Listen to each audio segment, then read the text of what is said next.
प्रदेश के लगभग 18 लाख अभ्यर्थियों में इस समय सीईटी को लेकर थोड़ी असमंजस की स्थिति है। फरवरी में सीईटी की पात्रता खत्म होने वाली है। नई सीईटी को लेकर सवाल पूछे जा रहे हैं कि इसका आयोजन कब होगा, नई भर्तियों में ये लागू होगा नहीं होगा, पुरानी सीईटी पर होगी। ऐसे तमाम सवाल हैं जिनके जवाब सिर्फ बोर्ड अध्यक्ष मेजर जनरल आलोक राज जी के पास हैं। वो उन सवालों के जवाब लेने के लिए हम इनके पास आए हैं। सर, सीईटी को लेकर बहुत ज़्यादा कंफ्यूज है। नमस्कार, जय हिंद। सीईटी परीक्षा जब हमें कराई थी तो उसके जो स्कोर हैं वो फरवरी में एक्सपायर हो जाएंगे पुरानी सीईटी के, और नई सीईटी की हमने डेट्स दे रखी थी, यानी कि फरवरी 2026 और मई 2026। फरवरी में स्नातक स्तर की और मई के अंदर सेकेंडरी लेवल की सीईटी की।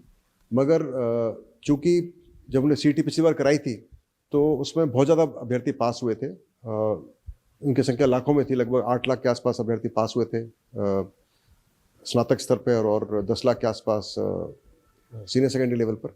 तो जो एक सीईटी का जो एक मकसद था वो पूरा अच्छे से हो नहीं पाया था, और हमको फिर मजबूरन हमको जो पटवारी परीक्षा थी वो 2 पारियों में करानी पड़ी, जो कि नहीं होनी चाहिए। मतलब हो सके तो ऐसा अवॉइड करना चाहिए। इसी के चलते फिर सरकार ने इसके बारे में दोबारा सोच विचार चल रहा है कि कैसे हम इसको सीईटी को कराएं, या सीईटी का कोई दूसरा रूप इसका ढूंढें जिसके अंदर, जैसे कि उदाहरण के तौर पर जैसे एक प्रीलिम परीक्षा होती है आरएएस की, और उसके बाद में फिर आरएएस की एक मेन परीक्षा होती है, क्या उसका प्रारूप हम सोचें। तो इसमें विचार विमर्श चल रहा है बोर्ड स्तर पर सरकार स्तर के ऊपर भी।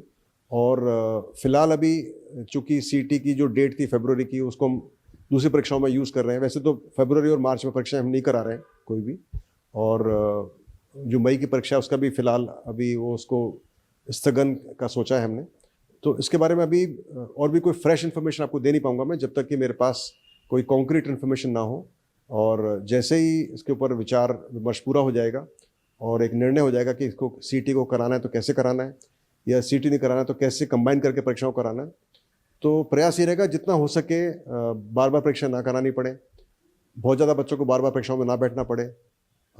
परीक्षाओं की वजह से सीईटी का एक नेगेटिव पॉइंट था, वो था कि सेमी कैंडिडेट्स हर परीक्षा में पास हो रहे थे। वो जूनियर अकाउंटेंट में पास होंगे, पटवारी में पास होंगे, वीडियो में पास होंगे। तो क्या होगा कि उससे फिर वो एक ही बच्चे को बार बार मौका मिल रहा है, दूसरे बच्चों को मौका नहीं मिल रहा है, और वो सीटें कई बार खाली भी जाती है, खराब भी होती है। तो ये भी एक सीईटी का एक नेगेटिव पॉइंट था। तो अभी ऐसा प्रयास चल रहा है कि कुछ क्या अपन कंबाइन कर सकते हैं परीक्षाओं को, और एक ही परीक्षा के अंदर फिर हम बच्चे को प्रेफरेंस बनवा लें। तो ये भी एक इस पर विचार विमर्श चल रहा है। तो जैसे ही कुछ इसके बारे में निर्णय हो जाएगा एक सक्षम लेवल पर, हम आपको उसके बारे में बताएंगे।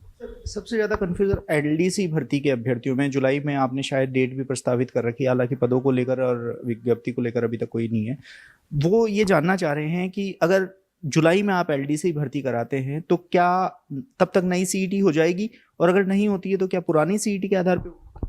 इसके बारे में पहले भी मैंने ट्वीट भी किया था, बताया भी था कि जो जुलाई के पहले सप्ताह में जो एलडीसी भर्ती है वो सीईटी स्कोर के आधार पर ही की जाएगी, जो बच्चों ने सीईटी पास किया है सीनियर सेकेंडरी का।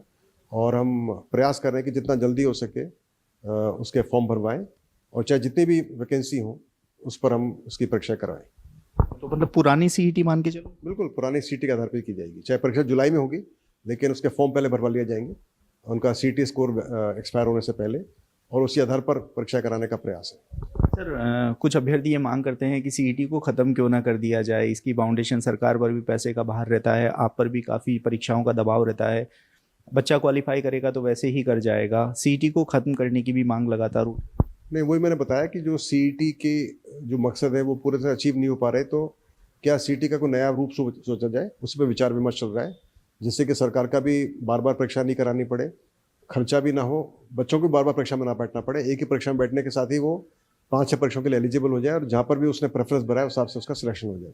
तो ये भी एक विचार विमर्श चल रहा है। तो वो बच्चों का पॉइंट बिल्कुल वैलिड है, गलत नहीं है, और इस पर विचार चल रहा है। एक सीईटी से जुड़ा हुआ अंतिम सवाल, ताकि अभ्यर्थियों का कन्फ्यूजन दूर हो। जब तक सीईटी नहीं होगी तब तक क्या फरवरी के बाद होने वाली परीक्षाएं समय पर होंगी, पुरानी सीईटी पर होंगी? देखिए, अभी जुलाई तक की जो परीक्षाएं हैं वो लगभग पुराने सीईटी के आधार पर ही हो रही हैं, और उसी आधार पर होंगी। और उसके बाद की कुछ परीक्षाएं डेट हमने दे रखी है। सभी परीक्षा का प्रयास करें कि उन डेट पे कराया जाए जितना हो सके। सिर्फ फरवरी और मार्च की जो परीक्षाएं उनको हम आगे बढ़ा रहे हैं, ज़्यादा नहीं बढ़ा रहे, थोड़ा बहुत बढ़ा रहे हैं। 1-2 महीने का एक्सटेंशन होगा। तो बहुत ही शीघ्र उसके बारे में सूचना मिल जाएगी। हमारा प्रयास हो रहा है कि हम सभी भर्तियों की सूचनाएं फर्स्ट वीक ऑफ जनवरी में दे दें और प्रयास करें कि 15 जनवरी से पहले पहले सभी भर्तियों के फॉर्म्स भरवा लें। तो सीईटी को लेकर अगर आपके मन में किसी भी प्रकार का कोई कंफ्यूजन है तो आलोक राज जी ने सभी सवालों के जवाब दिए हैं। कौन सी परीक्षाएं पुरानी सीईटी पर होंगी, नई सीईटी को लेकर क्या कुछ बदलाव किया जाएगा और कब तक जो नई सीईटी है उसका आयोजन होगा। मुझे लगता नहीं है कि अब सीईटी को लेकर आपके मन में किसी भी प्रकार का कोई कंफ्यूजन हो, किसी भी अफवाह में ना आए। जैसा आलोक राज जी ने जो साफ स्पष्ट किया है कि सीईटी का प्रारूप क्या रहेगा, भर्तियां कैसे होंगी, वो सब शायद क्लियर हो गया। आप देखते रहिए एजुकेशन नगरी। मैं हूं ललित।